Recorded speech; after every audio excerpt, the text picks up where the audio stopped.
अद्भुत कथा। सदियों पुरानी बात है। एक जंगल में एक चील और एक सियारिन रहती थी। दोनों बहुत अच्छी सहेलियां थीं। वे दोनों अक्सर एक दूसरे से अपनी बातें साझा करती थीं। एक दिन दोनों ने पास के एक तालाब के पास कुछ स्त्रियों को जितिया व्रत की बात करते हुए सुना। जितिया व्रत कथा। कृपया इस कथा को ध्यान से और अंत तक सुने, क्योंकि ये कथा बहुत ही पावन और महत्वपूर्ण है। सुनने से पहले इस चैनल को सब्सक्राइब करें और कथा सुनने के बाद लाइक करना न भूलें। उन स्त्रियों ने बताया कि ये व्रत संतान की लंबी आयु और सुख समृद्धि के लिए किया जाता है। ये सुनकर चील और सियारिन के मन में भी ये व्रत करने की इच्छा जागी। उन्होंने प्रण लिया कि वे दोनों भी यह व्रत रखेंगी। अगले दिन जैसे ही सूर्य की पहली किरण धरती को छूने लगी, चील और सियारिन ने तालाब में स्नान किया और व्रत का संकल्प लिया। चील पूरे दिन भूखी प्यासी रही, लेकिन सियारिन से रहा नहीं गया। उसे भूख बहुत तेज लग रही थी। शाम होते होते उसका धैर्य जवाब दे गया। जब किसी ने उसे कुछ खाते हुए नहीं देखा तो उसने चुपके से चोरी छिपे कुछ खा लिया। रात को अचानक तेज आंधी और बारिश आई। ऐसा लग रहा था मानो आसमान धरती पर आ गिरा हो। चील एक पेड़ की डाल पर बैठी थी। उसकी डाली तेज हवा के झोंकों से टूट गई और वो नीचे गिर पड़ी। वहीं सियारिन एक बिल में छिपी हुई थी और उसने व्रत तोड़ दिया था। अगले जन्म में चील ने एक धोबी के घर में 7 बेटियों के रूप में जन्म लिया। उनके नाम थे जितिया, तिरिया, छलिया, चित्रिया, झलझलिया, हलचलिया और मलिया। वहीं सियारिन का जन्म एक साहूकार के घर हुआ। उसके 8 बेटे हुए, लेकिन एक एक करके सभी की मृत्यु हो गई। धोबी के घर में जन्मी 7 बहनें बहुत भाग्यशाली थीं। वे सभी शादी के बाद सुखमय जीवन बिता रही थीं। जितिया की शादी एक राजा के राजकुमार से हुई थी और उसके 7 बेटे थे। एक दिन साहूकार की बहू, जिसने पिछले जन्म में सियारिन थी, धोबिन के घर आई। उसने धोबिन की बेटियों को उनके पतियों और बच्चों के साथ सुख से रहते देखा। ये देखकर उसे बहुत दुख हुआ और उसने अपनी सास से कहा कि धोबिन की बेटियों ने जरूर कुछ जादू टोना किया है, जिसकी वजह से उनके पति और बच्चे जीवित हैं।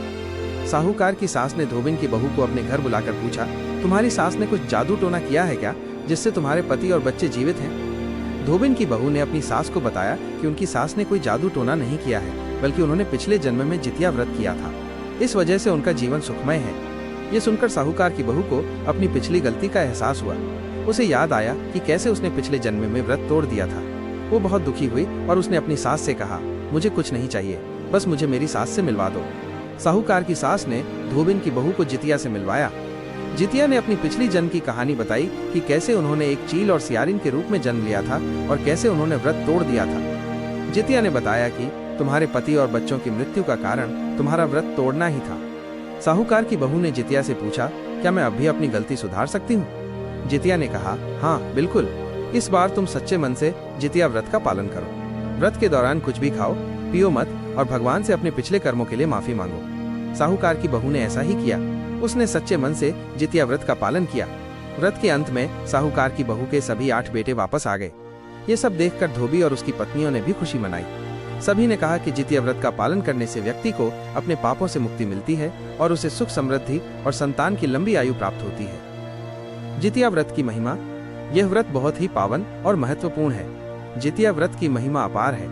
इसे करने से माताएं अपने बच्चों के लिए लंबी आयु, सुख समृद्धि और सुरक्षा का आशीर्वाद प्राप्त करती हैं।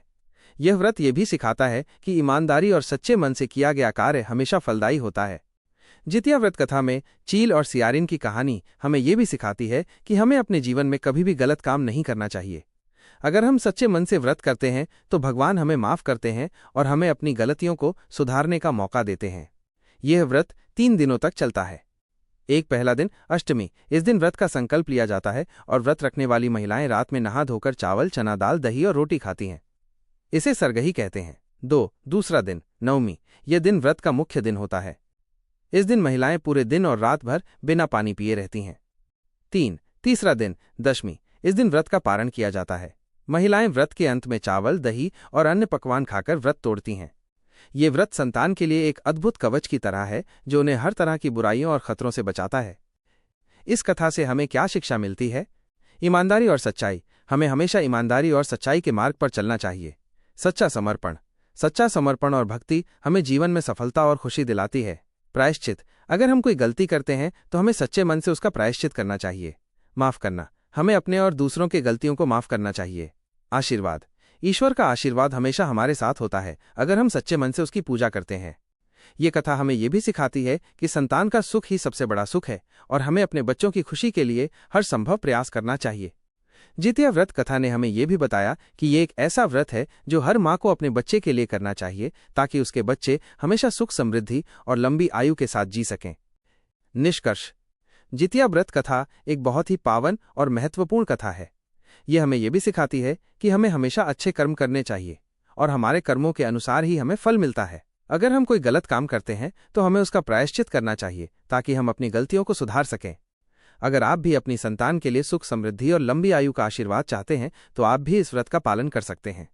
यह व्रत बहुत ही शक्तिशाली है और यह आपके जीवन में चमत्कार कर सकता है।